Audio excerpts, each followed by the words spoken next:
Welcome to the NHL Wraparound podcast featuring Neil Smith, President General Manager of the 1994 Stanley Cup champion New York Rangers, and longtime ESPN NHL veteran Vic Morren. Together, they share no-nonsense opinions on news and issues around the National Hockey League. Whether you're a casual or diehard fan, each episode of NHL Wraparound will leave you more informed. Now, here's your hosts, Neil and Vic. Welcome to NHL Wraparound for Monday, March 24th, 2025. Vic and Neil with you. We'll be joined shortly by the voice of the Edmonton Oilers, Jack Michaels. Just a few minutes. Pretty good weekend of drama around the league. It sure was. It was a great weekend, but we're getting closer and edging closer to knowing who's going to make the playoffs. And, the thing is, it happens at this time of year, oddities start to happen too, because there are teams who are out and there are teams who are definitely in. And so then they play each other and the wrong team wins. The team that is way out wins and the team that is way in loses.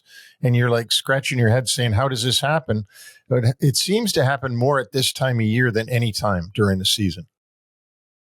25 days left in the regular season, entering play on Monday. A lot to be decided. But first, let's hit three things you need to pay attention to. Brought to you by UBS Financial Services, Inc.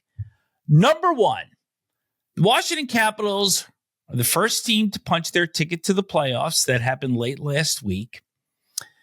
But one of the things we wanted to look at was in a little bit more detail, because we know they've had a great season.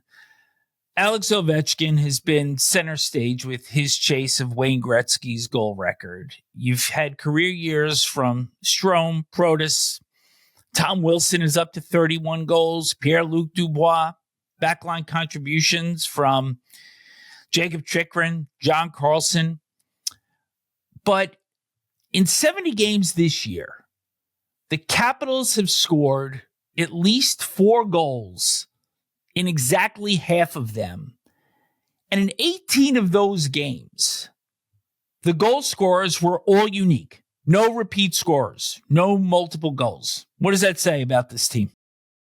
Well, they've got a lot of depth, and it's odd when I don't know that I ever remember seeing a team that was the last team to get into the playoffs one year and the first team to get into the playoffs the next year.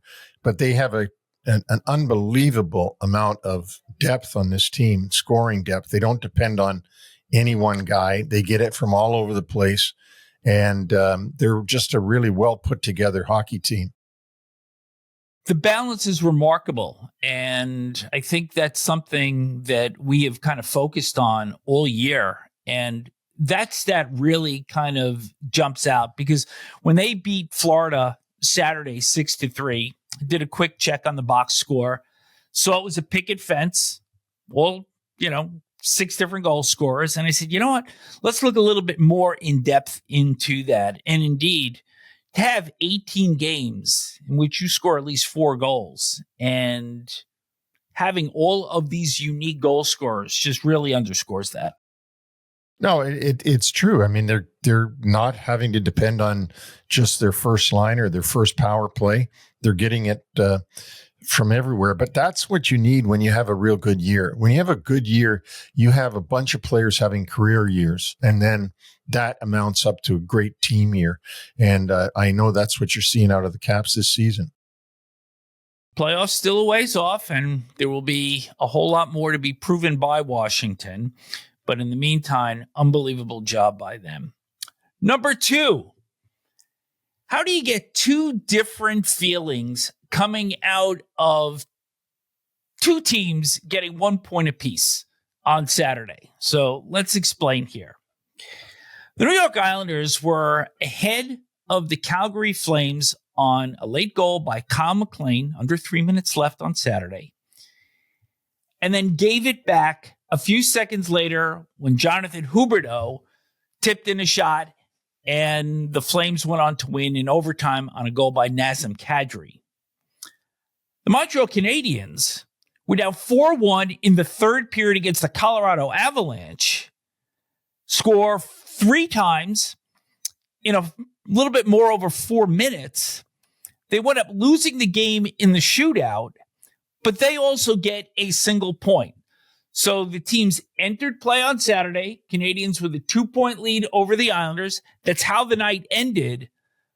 But Montreal has to be feeling a lot better about their point than the Islanders do about the 1 point that they got and the one that they let get away. Well, and they let it get away to a much inferior team to who Montreal was playing. Montreal was playing Colorado Avalanche. That's pretty darn hard. And the Islanders were playing Calgary, who is a team that is desperate in trying to make the playoffs and played a real good game. I thought UBS Arena in the afternoon that day, but Montreal comes back against a powerhouse and gets a point. And you know, I've always said that if you want to make the fans happy at the end of the night, either lead the whole game through or be losing for most of the game and turn around and win at the very end. Everybody leaves happy. The worst thing you can do is be leading the whole game and then end up losing. And then everybody goes home mad because you've teased them that you're going to win and then you don't. Big props to the Calgary Flames, though, who for the first time in their history sweep the New York metropolitan area, winning in New York, New Jersey, and on the island. Number 3, take a look at the Los Angeles Kings. Now, 25-3-4 at Crypto.com Arena. They are 13-0-1 in their last 14, and they roll a pair of 7s over the weekend. For a team that doesn't score a lot, they roll up 7-2 wins over Carolina and Boston. Quentin Byfield with goals in his last 7 home games. This is quite a roll for Los Angeles as we come down the stretch. And good for Jim Hiller, who a lot of people questioned in the offseason when Rob Blake made him permanent head coach or took the interim title away from him as head coach. And he's done a heck of a job there. And the Kings have done a great job. When you think about them starting this season and playing the first couple of months without Drew Doughty and still, playing really, really well. And they've kept it up all season. And I got to tell you, Carolina goes into LA and you're figuring, well, Carolina, they're really good. They've won 6 or 7 straight now. And by gosh, the Kings roll over them 7-2. Wasn't so surprising to see them roll over the Bruins at this point in the season, but to get 14 goals in 2 games is unheard of for the Kings. That usually takes them 4 games to get that many goals. So things are going right now at the Staples Center, currently called the Crypto.com Arena. Kings are down with second in the Pacific, tied with Edmonton with 87 points. They've played 1 fewer game, and they also trail the Vegas Golden Knights by 5 points with the game in hand. Still looks like right now they're going to have a date with the Oilers for the 4th consecutive year in the opening round. And we're going to pick that up with Jack Michaels shortly. But in the meantime, this has been 3 Things You Need to Pay Attention To, brought to you by UBS Financial Services, Inc. So now it's my pleasure to bring in an old friend of mine from the ECHL days, but now is the voice of the Edmonton Oilers and doing a great job. And I love watching the games because not only do I get to see Jack Michaels, but I get to hear Louis DeBrusk too, who I famously traded to Edmonton. So Louis wouldn't even be there if it weren't for me. But Jack, good morning and great to have you here. Yeah, no, absolutely. And appreciate the kind words. And Louis probably doesn't see it quite that way, Neil. He probably feels like he'd be in the rafters at MSG if he hadn't traded him. But no, he's he would be because he would be in the rafters at MSG because he'd be working one of the spotlights for the shows that come in. Careful, Neil, or I'll give him your address. No, he's a great guy. Pleasure to work with. And as you know, just a great personality. And I think that comes across in his telecast. He's quite engaging and absolutely couldn't be happier. Well, before we start, I got to mention to you, Jack, that I was with Brendan Burke. Of course, every Islander game, I see Brendan and see Butch and see Thomas Hickey and Cal Clutterbuck and Sharon Hogan. But I said I was talking to him about his comment when the Oilers were in saying, oh, this is like the ECHL All-Star game again, having you, me, and him together. And we had a couple of laughs. And I said, boy, you and him don't have the same styles of calling games at all. No. And he said, no, we don't. Yeah, no, it's two distinctly different calls. And, Brendan has done Ithaca College proud. He and I went to the same university, 10 years apart, I should say. So I don't throw Brendan under the bus age wise. He's not nearly as old and decrepit as I am, but it's good that the Ithaca boys made good. We've got a bunch of Josh Getzoff, the voice of the voice of the Pittsburgh Penguins, is also from Ithaca College, as is the Hall of Famer Nick Nixon, who's retiring this year in Los Angeles. He was the first of us to crack through there way back in I think he graduated in 73. Probably wouldn't be happy with me for telling you that, but he did. Yeah. Well, no, we had a lot of good laughs and Brendan still, I mean, his voice is that of a completely seasoned veteran guy, but he looks like a baby. When I see him, he really does look like a young, and I'm astonished at the voice and the call that he has. I think he is just terrific. But let's get on to the Oilers. And let me ask you, before we go anywhere, the obvious question that everybody's talking about, they don't have McDavid and they don't have Draisaitl because they're both out of the lineup. And I think this is the first time that's ever happened. Am I correct? Correct. Other than a couple of meaningless game 82s. That's exactly what's happened. And I remember last year in particular, they had to talk. I mean, Leon was really against it because he likes playing at 82 every year. But yeah, in 2022 and 2024, they held McDavid and Draisaitl out for game 82. And both are guys that are not happy missing games, and they could play right now. They could. This is precautionary. This is not long term. If it were the playoffs, they'd absolutely be playing. I mean, Leon famously played on a high ankle sprain in 2022 after, in the midst of the first round series win over LA, and he labored through. I think he got 17 points in 5 games in the next round against Calgary. And he was playing, Neil, you know this, that, when you're playing with that injury, it is a debilitating injury that often keeps guys out for the better part of, 6 months. I mean, and he had one of those. He had the worst kind of high ankle sprain and just played right through it. So the good news is they're missing games at a time where not a ton is on the line, quite frankly, for Edmonton. And I'll explain why in a moment, because that might raise an eyebrow with you guys. But also they're missing games at a time where they could play. This is a could play, but let's not play type of scenario, much as the case with, Matthias Ekholm. There was much made about, how McDavid really could have used the Four Nations break, and it didn't help him, even though, obviously he won the game for Team Canada, didn't necessarily help him long term. Actually, it was Ekholm that really needed that break. He plays all the hard minutes, not to suggest McDavid doesn't, but, Ekholm's north of 30 years old now. He's the defensive conscience on a pairing with Evan Bouchard, and he really could have used that break. That was another sequence of 2 weeks where Ekholm could have played and certainly would have played if it were the playoffs. What I'm saying in a long-winded way of doing it is Edmonton is very much playing the long game right now. And that's because their likely first-round opponent is going to be Los Angeles. They've beaten them 3 years in a row. I think there's a belief in that room that they can beat them a 4th consecutive year. And I believe there's a belief in that room that it doesn't matter where they play. And the numbers, if you look at the breakdown of wins and losses over the last 3 years in games involving Edmonton, suggests that I think the Oilers have a slightly better winning percentage actually in LA than they do at home. Jack, I think one of the key things for the Oilers and one of the concerns this year has been supplemental scoring. And Zach Hyman had a brutal start and didn't get on the sheet until the end of October.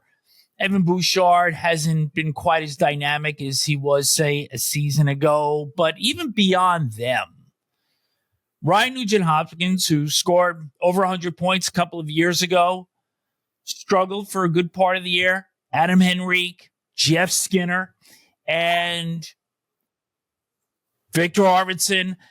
But Saturday against Seattle, without McDavid and Draisaitl in the lineup, Nugent-Hopkins gets a hat trick, and Skinner and Henry get the other 2 goals. So, in a way, as you had said before, you're kind of able to find things out, and you're playing the long game, and you're going to see if these guys can actually start performing and picking up some of the slack, because that's clearly going to be necessary for this team in the playoffs.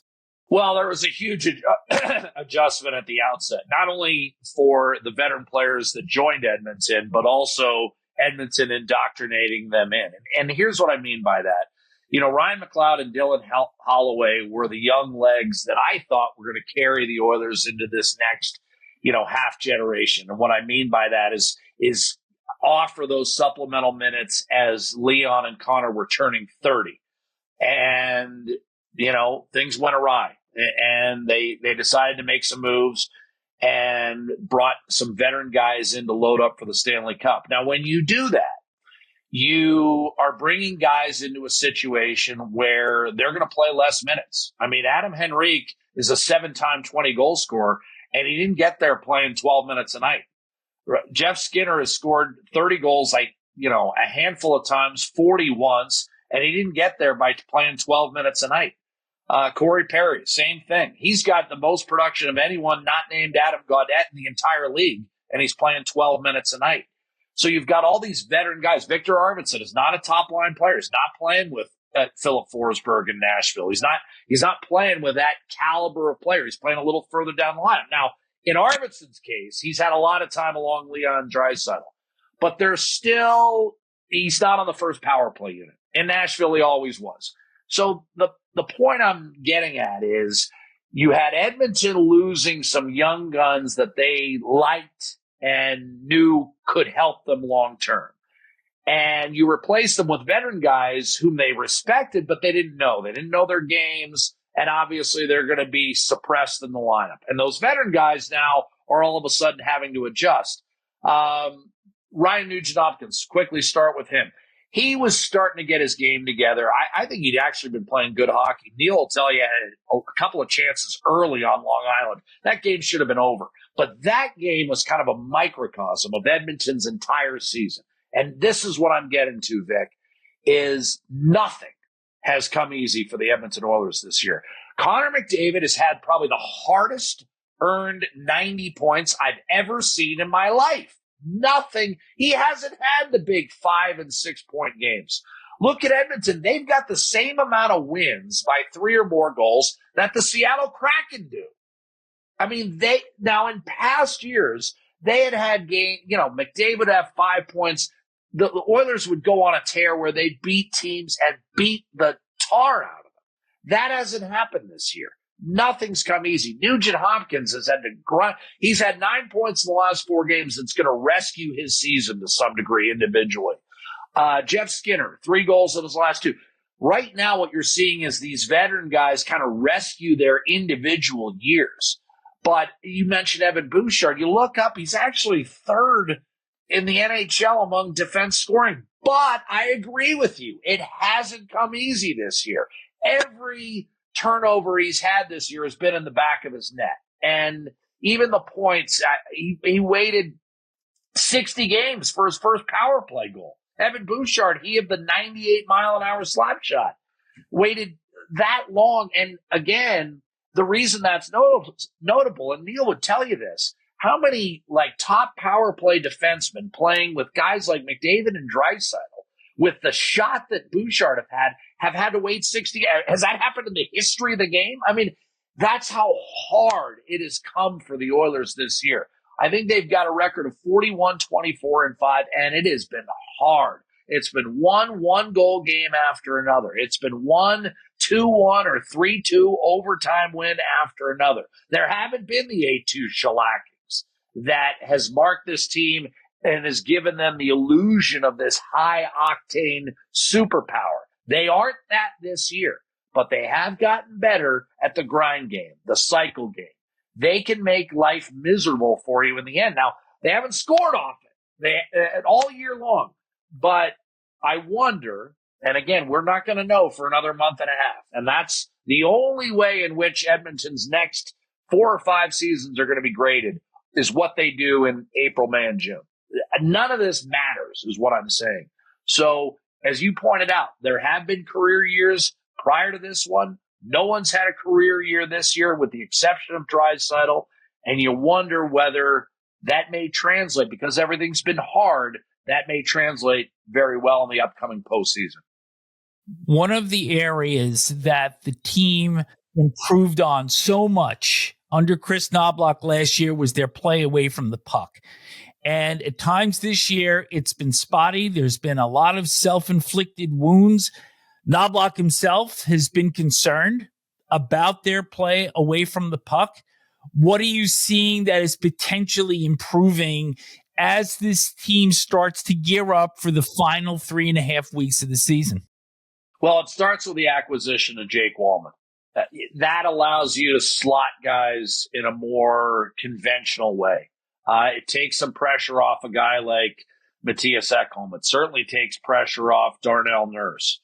And in Jake Walman, you add a top 4 guy. Now, whether you think he's a top pairing guy or not is really immaterial on this team because, again, you've got Ekholm, Nurse, and Bouchard.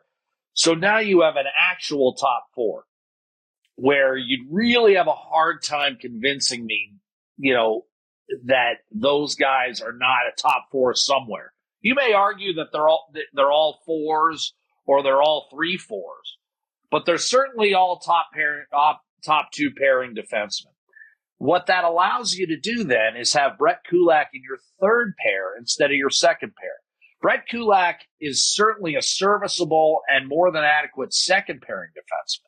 But in the 3rd pair, all of a sudden, he becomes a bit of a guy that controls those matchups. Brett Kulak in a 3rd pair role isn't going to have much of a hard time with most 3rd and 4th lines in the league. Not all, but most. Against Winnipeg, that's going to be a tough matchup. I mean, Adam Lowry's a handful for anyone, but against most 3rd and 4th lines in the league, you've got an advantage with a guy like Kulak lingering in your bottom pair.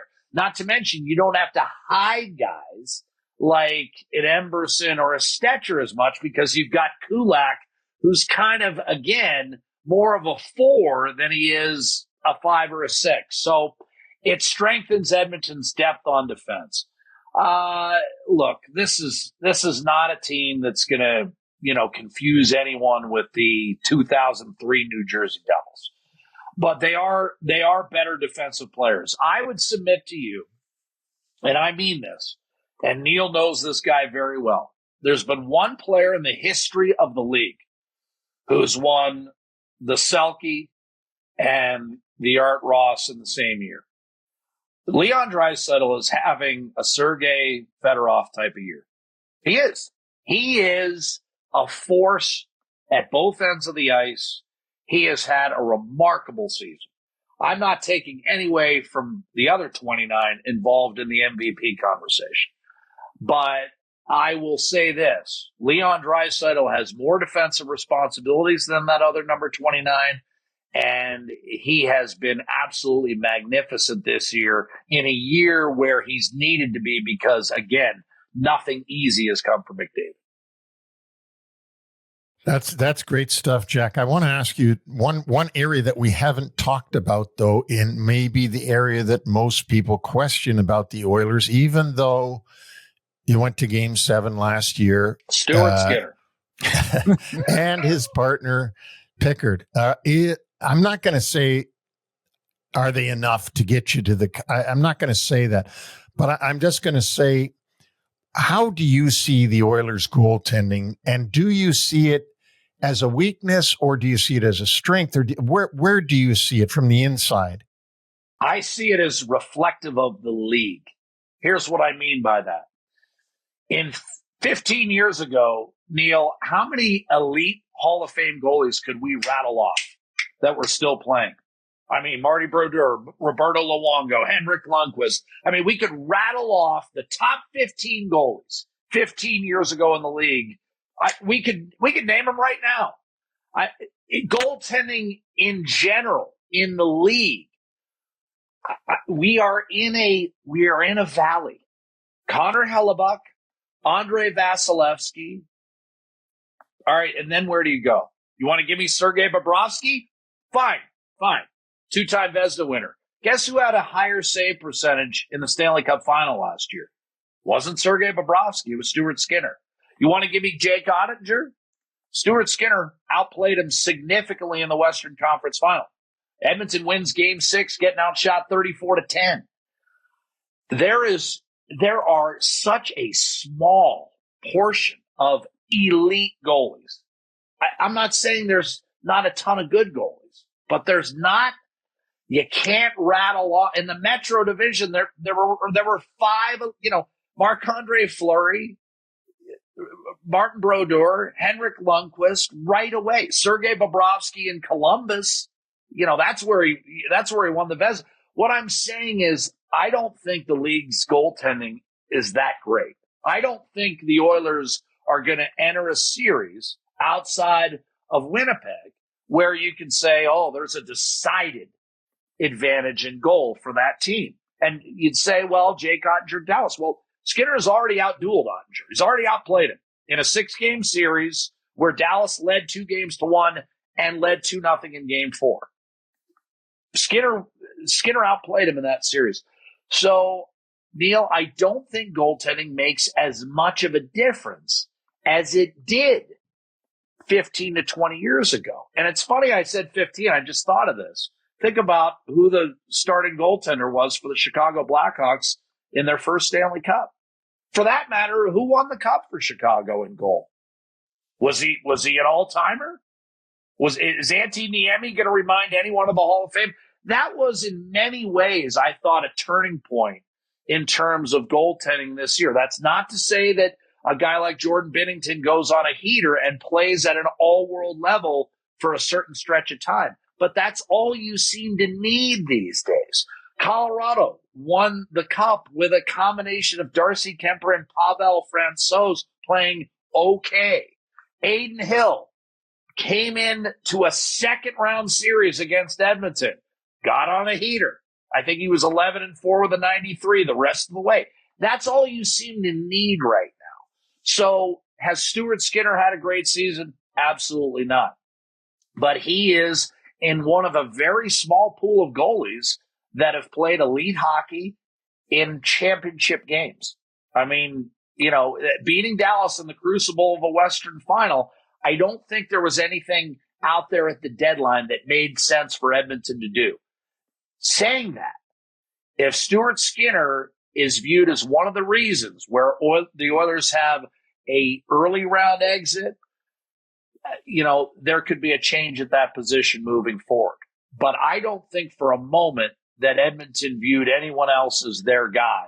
Calvin Pickard's had a great year as the backup goaltender. He may at times factor into the Stanley Cup postseason as he did in the second round last year against Vancouver when he won a big game for them, Game 4. But Skinner will be the guy, win, lose, or draw.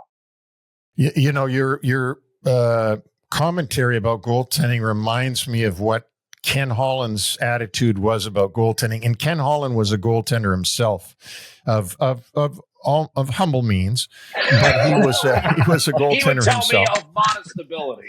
Yes. I was with him through all those days in Adirondack and that, but Ken felt the same way, would tell me that, there's a couple elite guys and then basically they're all the same after that, after you get past the elite guys. So bringing up Ken Holland's name, I want to ask you something that's not player-wise, but just your observations from being around the team. Ken Holland had 5 years in Edmonton, built the club up to a certain point, and then exited stage right. And in came Stan Bowman for this season, just started this season. From your perch, from your vantage point, from your travel with the team, is there a noticeable differences between having Ken Holland as the GM or having Stan Bowman? That would probably be more of a player question. For me, Stan is, Ken was kind of the governor. I don't know whether you could ever replicate the approachability that Ken had. But Stan has been extremely, kind and generous with his time, and you could tell he's got a little of that Scotty twinkle to him.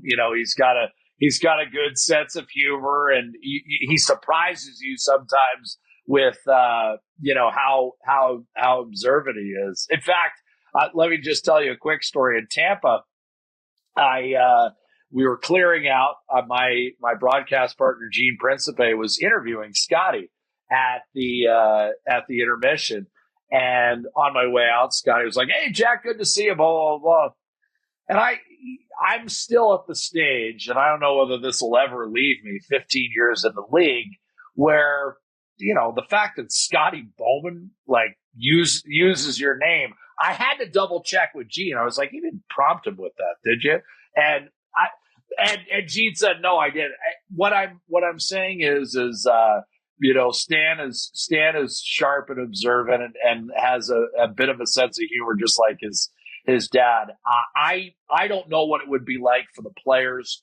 My sense is there's not much difference other than you get Kenny going, and you don't know where that conversation is going to go, because he can weave 9 stories into one and turn a 20-minute podcast into a 60-minute podcast.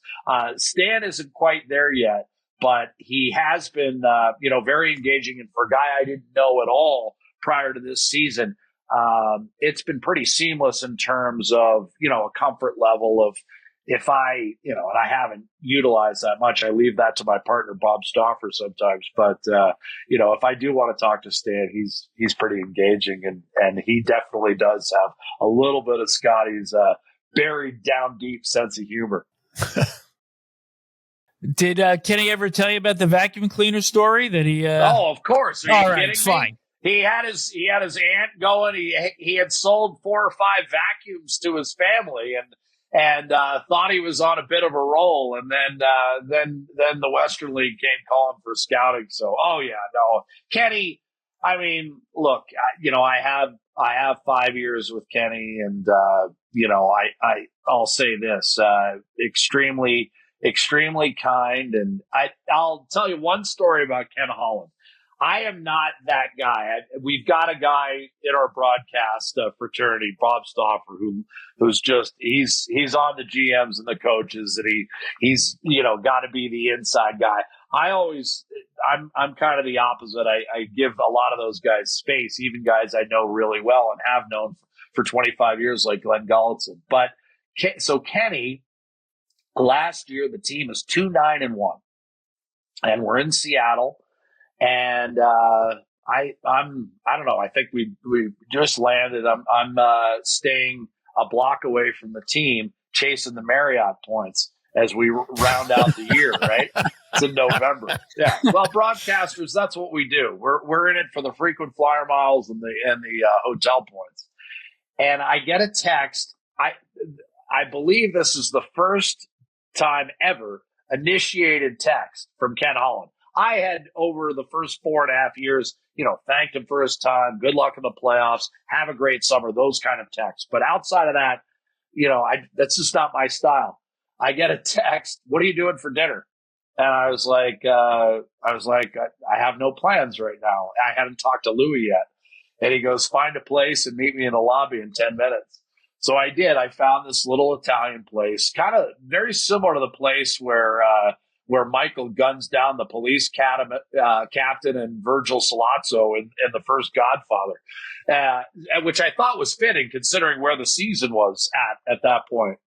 And sure enough, we have a great meal and a great time. And Kenny tells me, some great stories. And the whole time I'm thinking, wow, where was this my first 4 years? Like I could have been, getting these insights and having these great meals. Plus, I knew Kenny was going to pay, which of course, as a broadcaster, I'm already excited about. And so we win the game. We win the game 5-2. He makes a coaching change, which we did not discuss. I didn't ask him, hey, are you considering a coaching change or anything like that? I stayed away from that. We just told stories and had fun.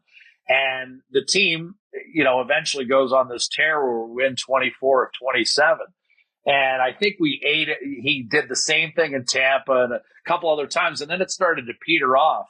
And as we kept winning, I would walk by him on the plane and say, hey, Ken, I think it's about time you buy me another meal. I obviously am good vibes. So, anyways, that went all the way through to Game 7. I even did it on the plane. I was feeling in a good mood, and I knew he was in a good mood going home after Game 5 of the Stanley Cup Final. And as I walked by him, I said, Kenny, if we win the cup, you might have to give me a little piece of that Vernon house. So, in any event, he lives in Vernon, BC in the off season. So yeah, he was a great guy. Well, and he's certainly a great guy. Sorry. Kenny would be mad if I said he was a great guy. He is a great guy. And he left the team in a pretty good place, still defending Western Conference champions, but every team around the Oilers, Winnipeg, Dallas, Colorado, with the aforementioned other 29, who's Nathan McKinnon, Vegas and the Kings, these teams are all better than they were a year ago. Where does this version of the Oilers need to get to in order to beat 3 of these clubs to get back to the final? I don't know exactly what the records are, but I think even the records will show only Winnipeg. Vegas might be better record-wise. I'm not sure they're much better personnel-wise. Winnipeg, they have the same team. They have the same personnel. They've added Luke Shen and Brandon Tanev. I would say Edmonton's countered that with Jake Wallman and Trent Frederick. I mean, I don't think so. Vic, not to disagree with you, but I'm going to disagree with you. I don't think outside of Winnipeg and Washington, I don't think anyone is appreciably better than they were a year ago. I mean that. There were a ton of 110, 114 point teams last year. Now, there might be the perception they're better because of the arms race that Colorado and Dallas engaged in. Dallas, added Mikko Rantanen, and obviously Colorado, having been unable to sign Rantanen, not only gets Natchez, but then they add Nelson and Charlie Coyle. Colorado's record has gotten better the last couple of weeks, 100%, but Dallas hasn't. Dallas's record is very mediocre with Mikko Rantanen. Winnipeg, they have a great record, but they also have the same personnel that all these teams have been playing for years. I don't think Winnipeg's feared, is what I'm saying. Winnipeg and Washington are both show-me teams right now for their Western and Eastern Conference rivals. I don't think anyone fears Washington out east. I don't think Florida and Tampa's like, oh, no, we got to play Washington. No one's worried about that. The team out east that's gotten better is Tampa.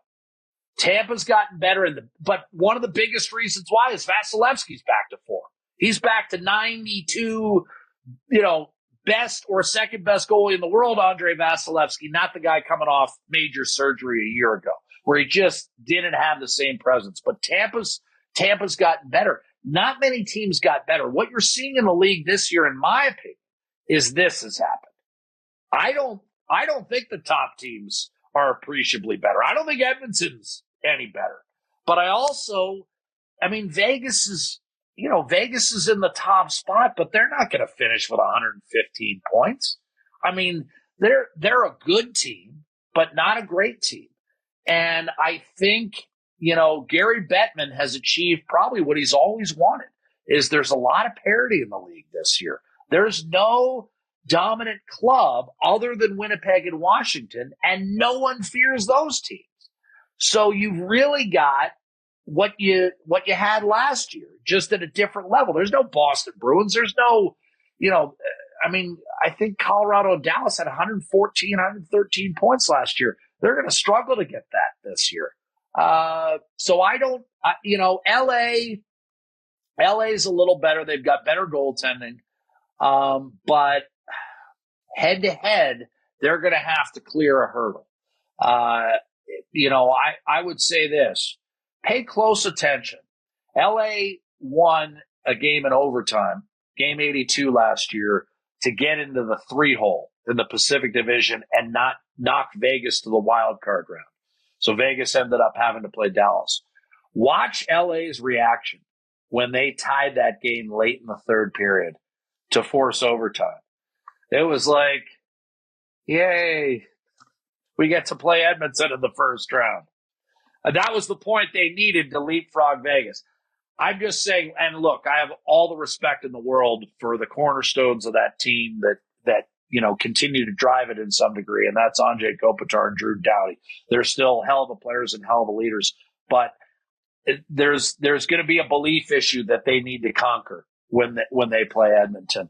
And I'm not trying to sound arrogant here. I don't think Edmonton's better than they were last year, but I do think, similar to last year, Edmonton is in a group of 6 or 7 teams that can honestly say we can win the Stanley Cup. That's really what it boils down to. It's a 16-team tournament, but about 7 of those teams honestly can say they win the Stanley Cup. And I think Neil would agree. That's all you can hope for every year, is to be at this point in the season and say, we've got a shot. They're not a favorite, but we've got a shot. It's the hardest championship trophy to win in sports for a reason.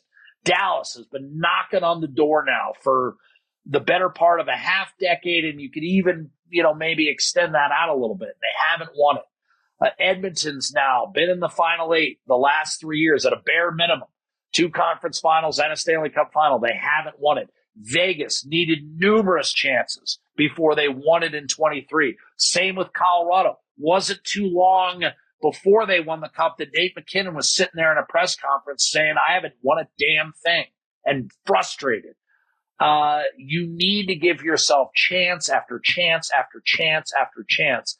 Neil will tell you, the Red Wings teams that he built, they won 3 cups. They might have won 3 others. Pittsburgh won 2 cups at the same time Neil was building Detroit. They could have won minimum 2 others. You just have to give yourself a bushel of chances and hope you get 1, let alone 2. San Jose never did they? It's a hard trophy to win. And so I think from Edmonton's standpoint, they don't look at it as this team's better. I think they look at it as we're in a pool of teams that can honestly say we can win it. Fair enough. Last one from me. And now we're going to just take you back to your ECHL days when you worked with Neil on the All-Star game. And look, let's face it, you and I, we're both talent. Can we say that? I mean, you're real talent. A legend. Yeah, well, I'm a legend just by virtue of the podcast. But no, I said alleged talents, not legend. Alleged talents. No, and I am clearly a legend. However, Neil and I have been doing this show for about 14 months now, and I've got to go through the entire litany of one-liners and whatnot. And, have you suffered the same way, or did you suffer the same way doing these ECHL All-Star games as I had? We had such a blast. I didn't know Neil the first time we did these games. I know who he was, obviously. I don't think he knew who I was. I'd been in the league maybe a year or 2 or whatever. But when we did our first game, he kind of came in strong and was like, hey, just so you know, we're not calling this, I don't want, Ricky Radio rapid fire play-by-play. Look at you producing. and he went on this harangue, and I think at the end of it, he kind of paused and realized he was losing me a little bit. I said, Neil, thank God you said that, because I feel the exact same way. I don't know who half of these guys are either.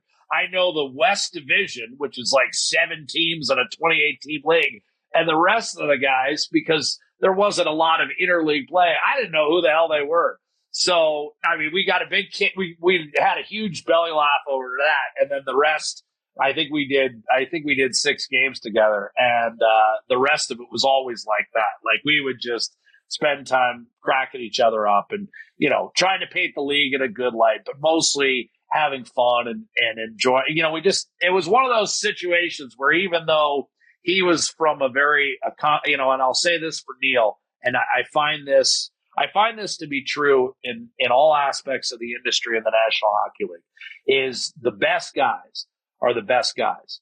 And what I mean by that is the guys that have had, a real qualified level of success, are secure in their own skin and treat guys like me as contemporaries and not as subordinates. And so we just instantly hit it off, and God, we had so much fun. And I hate to butter Neil's bread like this, because I'll never hear the end of it.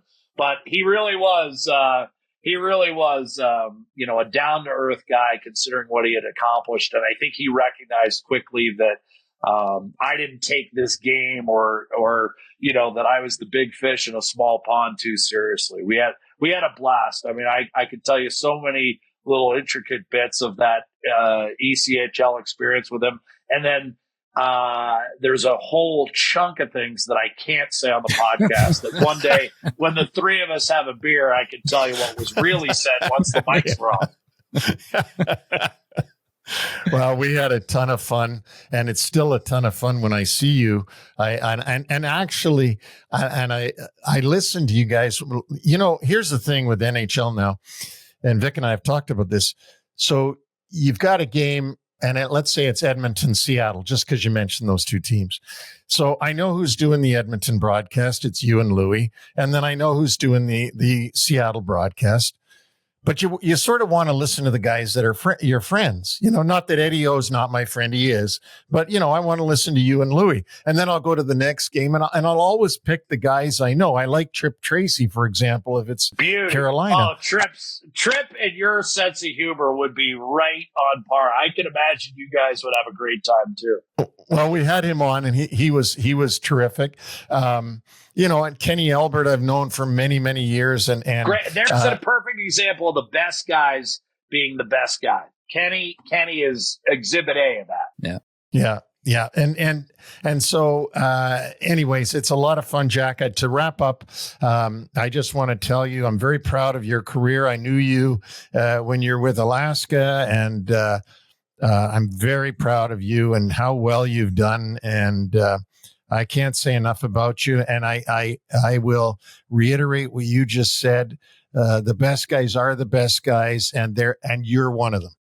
Well, I appreciate that. Thanks so much. Well, you're welcome. And thanks for coming on here. And hopefully we can get you back on when you can talk about what it was like to announce a Stanley Cup winning game. Yes, that I'll tell you what, it was quite an experience doing the Stanley Cup Final. But it's funny, when you lose, this is the one thing I'll leave with you guys. It was amazing. You could still kind of hear the bedlam inside the arena, but not more than 10 minutes after the final whistle, I found myself all alone in that Florida arena in a hallway, and there was not one sound. It's amazing how quickly a championship frenzy gives way to total silence and gloom when you're on the other side of it. And I remember kind of standing in that hallway, and I'm like, where is everybody? Like, it just totally, it's an interesting experience. I'll look forward to the day where maybe I'm on the other side of it. And just to add to what you said, I can't leave this out. I can't imagine how difficult it was for Connor McDavid to have to hear that he'd won the Conn Smythe Trophy, and then imagine skating back out onto the ice in the middle of all those players celebrating and all those fans going ballistic, and out comes an Oiler to grab a trophy. I don't blame him one bit for staying inside, because that was Florida's time, and he recognized that, and it wasn't his time, and he didn't want it to be his time. I'm making this up. I haven't talked to him, but I would imagine that's how he felt, and it must 100%. He wanted to be with his teammates, and also it was such a unique situation. There had been a couple goalies, but I think the last player was Reggie Leach. That's right. Yes. 45, close to 50 years ago. 76. 76 against Montreal. So, I mean, it was a unique set of circumstances. And I think at that moment, it was real pain. And another time I'll give you a story on that bus ride. But I think in that moment, when you're feeling that way, you want to be around the people closest to you. And I think Connor felt there was a safe haven with the guys that were feeling the same pain he was. And, I think those who, might have had some criticism for him, they don't get it. They just don't get it. They don't get what professional sports at that level is all like. Because at that point, the salary figures, none of that matters. The only thing that matters is something that they've been chasing since they were 4 or 5 years old has been snatched away from them, and it doesn't feel good. Yeah, and you stay with your teammates because misery loves company. That's right. That's right. Thanks, Jack. Thanks. Thanks so much for doing that. This has been great. It's just been great. And tell Louis he's got to come on at some point, or I'll trade him again. I'll do that. Thanks so much, guys. Thank you. Thank you. And we will be back on Tuesday with New York Centric, and Wednesday and Friday we have short shifts. But before we get into the races in the respective conferences, Jack Michaels is so much fun, and he is the kind of guy that great play-by-play guy, and at the same time, you could have a beer with him in a second and talk for 5 hours. Oh, yeah. He's such a great personality. And but I don't sense any ego in him at all, and which is wonderful. Certainly somebody of lesser quality person could be pretty egotistical about calling every single McDavid and Draisaitl game and being part of an organization like that, but you don't see it with him. He's the same guy that I knew with the Alaska Aces way back when. And a guy that every game that he calls, it's as if there's no other place on the planet that he would rather be than in the booth. Oh, for sure. Yep. No, it's sometimes over the top. We got to admit that. He's sometimes over the top. Oh, yeah, he is. But you know what? You need that too. You need all kinds to make it to make this league go round. And he's one of the great characters of the league. Let's hit some races now. In the East, with 25 days left in the season, entering play on Monday, Montreal Canadiens, wild card 2, and they are setting the bar at 89.1 points. Ottawa is first. They're 5 points clear of the Canadiens. But I think that this is realistically coming down to the Canadiens and the New York Islanders for that second and final wildcard spot in the East. And you don't think that the Rangers are in there? Personally, I don't. I thought that this homestand that they completed against the 4 Canadian teams that came in, they were lousy. In 2 of the games, they played relatively well against Edmonton. They played relatively well against Toronto. The Calgary game was a disaster. And they managed one shot in the first period against Vancouver Saturday afternoon after the team honored longtime play-by-play announcer Sam Rosen. They got outshot by a huge margin. They only had 12 or 13 shots in the game. And to me, this club looks completely disengaged. And the Canadiens and the Islanders certainly are showing that they want it more. And they've both played fewer games than the Rangers. Yeah, I can't disagree with anything you've said. I will say, though, that the New York Rangers are flying to California, and they play the LA Kings, have 2 days off, and then play back-to-back against Anaheim and San Jose. If they do not win 2 out of 3 of those, forget about them. Forget about them, because they've got to get 2 out of 3 of those games. You can't expect that it's going to be a hard battle to be able to beat LA Kings at home. We know how great they are at home. We've talked about it. That's going to be a tough one for any team. But certainly they should take advantage of the bottom feeders, which are the Ducks and the Sharks. And we'll see if they can get engaged. I couldn't agree with you more. They look just awful. And the teams that look hungry right now are the Montreal Canadiens and the New York Islanders. And the New York Islanders tonight play against another team that's hunting for the playoffs, although they've had a bad run of it lately, being the Columbus Blue Jackets. But I know we're going to talk about this later. They're getting back a couple of players in their lineup tonight, and we'll see what that comes up with. But I couldn't agree with you more about the Rangers. Just to wrap up with New York, if they have to eclipse the line set by Montreal right now, they need to get to 90 points. And in order to do that, they're going to need to finish this season by getting 16 out of the remaining 22 points on their schedule. So it's pretty easy to see what kind of situation that they're in. They're going to have to win 8 out of 11 and then hope that that's enough. I just don't see that happening. Let's take a look at the Atlantic Division and the blown opportunity by the Maple Leafs. And we had Steve Simmons on a week ago, and he bantered, good week, bad week, good week, bad week. And the Leafs started the week with 3 consecutive wins. And then they take themselves down to Nashville on Saturday night. So they entered play tied with the Florida Panthers. And we have stressed, at least from my seat, how I think they need to win this division because they can't get to the conference final and have to beat both Florida and Tampa Bay in order to get there. So finishing first and probably drawing the first wild card, which would be Ottawa, which would be no easy task for them. I still think that's preferred than having to go through the Florida gauntlet to get to the Final Four. Now, that said, Saturday, Florida loses. Tampa loses.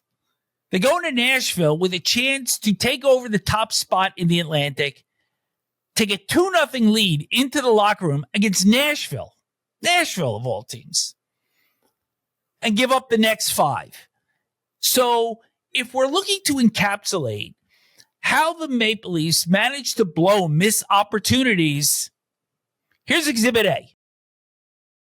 Yeah, I don't know where the killer instinct is in this team, but they know the gravity of the situation, and they're playing against one of the bottom feeders in Nashville, and they can't put it away.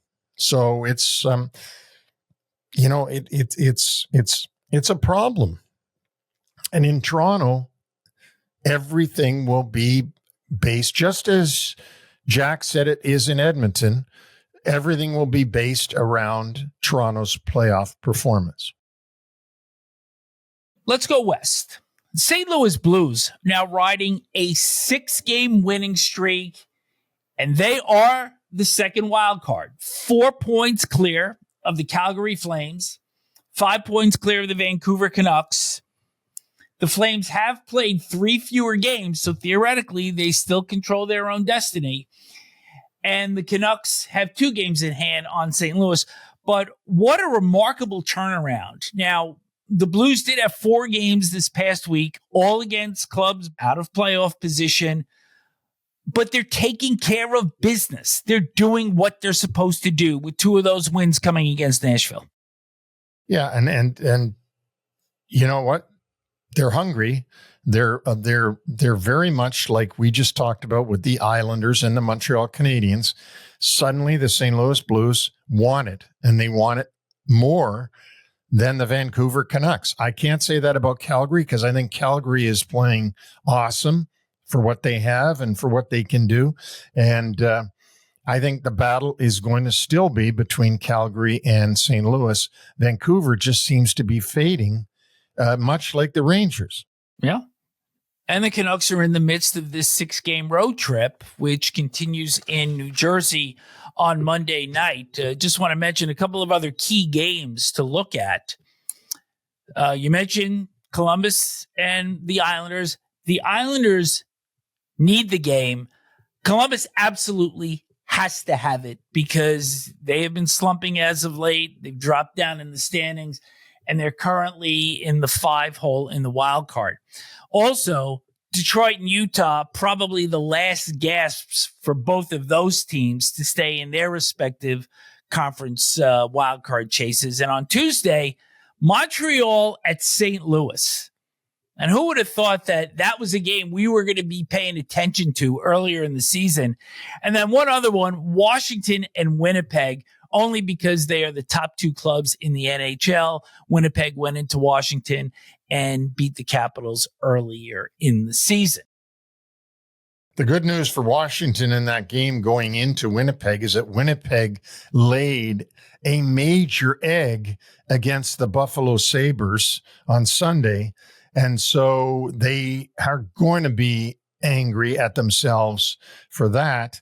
And they will also be getting Connor Hellebuck to play against, which is no easy task for the Washington Capitals. And that will be the second opportunity that the Jets will have to be the second club to clinch a playoff berth. A little bit of other news. This came across late last week that the NHL and NHLPA will open talks on a new CBA in April. The current deal expires on September 15th of next year. Neil, we've all seen 4 work stoppages, 2 which really affected your Ranger clubs, the 92-player strike, which kind of stunted things for about 10 days, right up in advance of the playoffs, and the 95 lockout, which truncated that season to 48 games. And then, of course, we lost the entire season in 04-05 and had another 48-game season in 2012 and 13. But you have to think that this is a good sign that Gary Bettman and Marty Walsh, representing the PA, are getting together almost a year and a half out so that there is harmony between the two sides and that we have labor peace well into the next decade. Yeah, you're right on everything you've just said. But what they should have peace in the league right now with the type of revenue that they're making, not only for the owners, but for the players and the salaries the players are getting. It's astronomical compared to the 90s. And so the salary cap works, the revenue sharing works as far as the players and meaning the players and the clubs. And so hopefully they'll tweak what they have to tweak, but won't argue about give me more, give me more, give me more. So, and that goes for either side. Do you find it remarkable that when the pie was a lot smaller, when you were a GM, it was a lot easier to manage now that it has gotten so much bigger? Yeah, yeah, you're right. And it's like there's not as much pressure, I guess, as there was now that the pie is so much bigger. But it just seems that everybody wants more of it now that it has grown. Oh, absolutely. Well, of course, that's America. Everybody wants more and more and more. And we've seen it in all of the major sports leagues. This is not restricted just to the NHL. Some player notes. Pat Maroon announced on Saturday that he will retire after the season. The big rig hanging him up. Stanley Cup wins with St. Louis in 2019, and Tampa Bay 2 seasons following that. So he fights Tyler Tucker, in his last game in St. Louis, where that's his hometown, it was his 96th career fight, but he was still named the first star in a 4-1 Blackhawks loss in St. Louis. He came out after the game, threw T-shirts in the stands, and he's still beloved in St. Louis.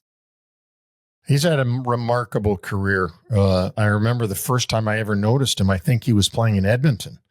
And he's a big guy, and I didn't think he would be retiring already, but 3 cups is quite a career, isn't it? I mean, he wasn't Connor McDavid on any of those teams, but he certainly was an integral part of all 3 of them. Nobody knows better than you that he doesn't win you a Stanley Cup, but you cannot win Stanley Cups without his type. Right. You've got to have those players, the Patrick Maroons. They fill out a team, and they're usually the most popular guys in the room because they got your back. And that's what players love, when you got my back. 96 fights worth. Yeah. Right. Some injury updates. Tomas Hertl of Vegas, who eclipsed the 30-goal mark, left shoulder injury or left arm when shoved into the boards by Emil Lilleberg of Tampa Bay late in the Golden Knights win. Still awaiting word on the extent of that injury. 2 injuries on the Canucks front. Elias Pettersson, the forward, not the defenseman, hit on the left leg with a shot, and Niels Höglander both left Saturday's loss at the Rangers. We are waiting word to see whether or not they will play at New Jersey on Monday. Eric Gustafsson, defenseman for Detroit, undisclosed injury, but according to head coach Todd McClellan, expected to be out long-term. He was injured on March 18th at Washington. Jonas Brodin of the Minnesota Wild returned to the lineup Saturday in a win against Buffalo. He had missed 9 games. And some good news coming out of the Columbus camp. Sean Monahan, who has not played since January 7th, is expected to return on Monday at the Islanders, and I believe there is one other returnee. Yes, Eric Goodbranson, who's been out most of the season, is going to be back on defense for the Blue Jackets. Both Monahan and Goodbranson have been activated from IR, so there's a sure sign that they'll play against the Islanders. And much needed, and just in the nick of time as the season is quickly slipping away from the Blue Jackets. And finally, it's Women's History Month, and a little bit of history in the PWHL as Michigan native Abby Rock scored the first ever Michigan-type goal in the Sirens' 5-2 loss to Ottawa. So, we've seen Trevor Zegras do it, and now Abby Rock becomes the first to do it in the AHL for the Sirens. This is the human side of the story. Earlier in the show, we were joined by the voice of the Edmonton Oilers, Jack Michaels. And for a gentleman that grew up in a pretty small town in Pennsylvania, he has really had a remarkable journey to the NHL. He sure has. He started off doing some broadcasting in little town of Meadville, Pennsylvania, where he grew up. His dad was an English professor at Allegheny College. And he used to read to him the sports section of the newspaper at a young age, hoping that it would nurture his interest in other literature. But Jack became interested in sports. And in Western Pennsylvania, where football was everything, he actually gives his interest in hockey the credit to the Pittsburgh Penguins and the drafting of Mario Lemieux in 1984. and them starting to get good. But one thing that you know, Vic, is that he was inspired by Mike Lang, as many broadcasters have been over the years. And he actually compares Mike Lang to Dave Johnson, who's a famous horse racing announcer that he grew up watching. So he graduated from high school. That's where his wife graduated also, Meadville area senior high school. What's interesting is he started with the Colorado Gold Kings, and that was in the WCHL, which is the West Coast Hockey League. They ended up folding the first year that he was there, and he moved on to the Alaska Aces, where he spent a lot of time up in Alaska. And so again, going from Meadville, Pennsylvania, up to the Alaska Aces, as he mentioned in the interview, he was able to do, or he mentioned us before the interview, I'm not sure which it was because we talked so much, but he did one championship of the Alaska Aces. And so that was great. He got to Edmonton in the summer of 2010. And when the position came open, he didn't think that an American could get a job in Canada being the announcer. But I guess he was wrong. He tried with Florida Panthers and New York Islanders to get broadcasting jobs. He wasn't able to secure those. But he did get the job in Edmonton, and guess where he was when he found out? He was on a vacation with his wife in Hawaii when they called him and told him he had the Edmonton job. So he said he went from a dream vacation to a dream job, and he has done a great job in Edmonton, where he became the television he was given the television duties in 2021. He went there to be the radio guy and then got the television duties in 2021 and has been doing TV ever since. And I think doing a great job. And I love listening to his call. I think it was so poignant also of him crediting Mike Lang with really giving him the impetus to continue his career. And as we all know, Mike Lang left us just a short time ago, but it just goes to show that the legend lives on. And it's so important also to remember those who were influential early in one's career. And Jack certainly has never forgotten that piece. No, he's a very humble guy and a good guy. And I really enjoyed having him on this. I mean, I enjoy everybody, but he is a great interview. Everybody brings something different to the table. And Jack is so energetic and can tell you 1,000,001 stories. I mean, we could have had a 5-hour podcast with him easily if we just took the reins off and let the thing go today. We got to do that sometimes. That would be fun. Certainly will. But for now, that'll wrap up today's NHL Wraparound. And once again, we thank Jack Michaels for joining us. Thanks to UBS Financial Services, Inc. NHL Wraparound and UBS Financial Services, Inc. are not affiliated. UBS is a sponsor of 3 things you need to pay attention to. No other affiliation, relationship, or endorsement is made, suggested, intended, or should be implied or inferred between UBS and VNS Productions, LLC, or any of the individuals or businesses and or their respective products and services appearing in this program.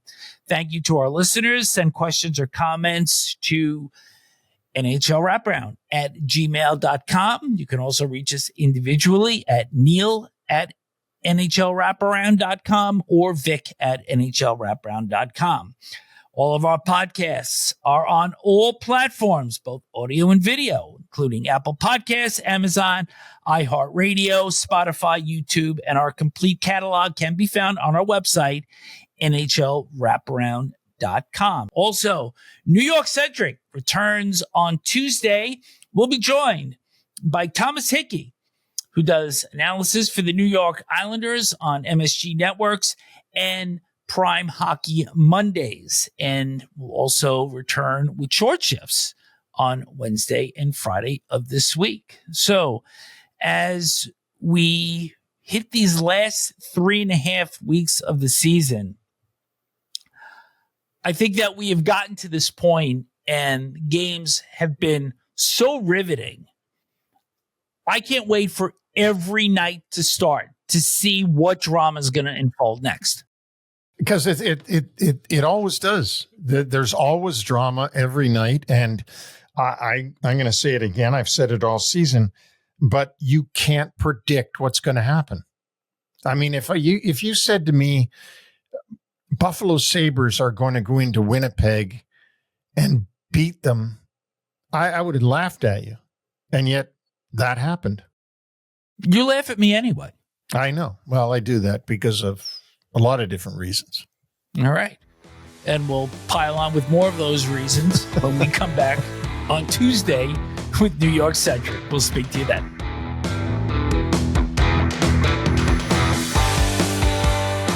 Thanks for joining us on the NHL Wraparound podcast. Don't forget to subscribe to stay up to date on all the NHL action.